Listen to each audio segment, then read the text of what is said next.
What is a W-7 form, when is it needed, and who is eligible for one? If you want to know the answer to these questions and all of the details in between, keep watching. A W-7 form is a document used to apply for an individual taxpayer identification number from the IRS. It's a form for people who don't have a social security number, but need a unique identification number for tax purposes in the United States. Keep in mind that the number expires if it is not used to file taxes for 3 consecutive years. In this video, we'll cover when a W-7 is needed, required documents, who is eligible, and more.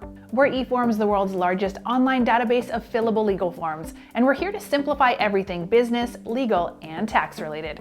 To begin filling out your own W-7 form, click the link at the end of this video. In what situations might you need to use a W-7 to apply for an ITIN? Common reasons applicants apply are filing U.S. taxes, claiming tax benefits for dependents or a spouse without an SSN, withholding tax on U.S. income, eligibility for tax treaty benefits, owning or investing a U.S. business, real estate transactions, receiving scholarships or grants from U.S. institutions, and some state tax filings. Who is eligible to submit an application for an individual tax identification number? Non-resident aliens who need to file a U.S. tax return, dependents or spouses of U.S. citizens or residents who need a tax identification number for tax purposes, individuals who are required to file U.S. tax returns but are not eligible for an SSN, such as visa holders. W-7 applications are required to be submitted as a package with additional documents in order to be approved.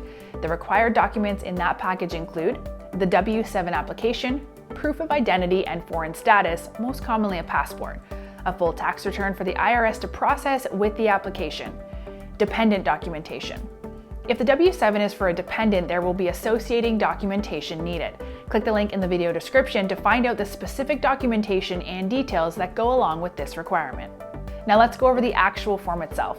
The W-7 form has 5 parts: the type of application, whether a new form or a renewal, reason for submission, which are based on the eligibility requirements mentioned above, identifying information such as name, mailing address, foreign address, birth information, and other required identifiers, signature from the applicant, acceptance agent's use. This part is left blank and used by the IRS agent.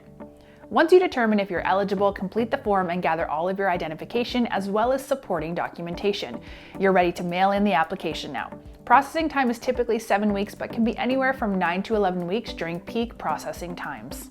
If you're ready to get started filling out your own W-7 form, click the link in the description below. We're eForms, and we're here to simplify complicated legal and tax matters. Don't forget to subscribe to our channel for more useful content.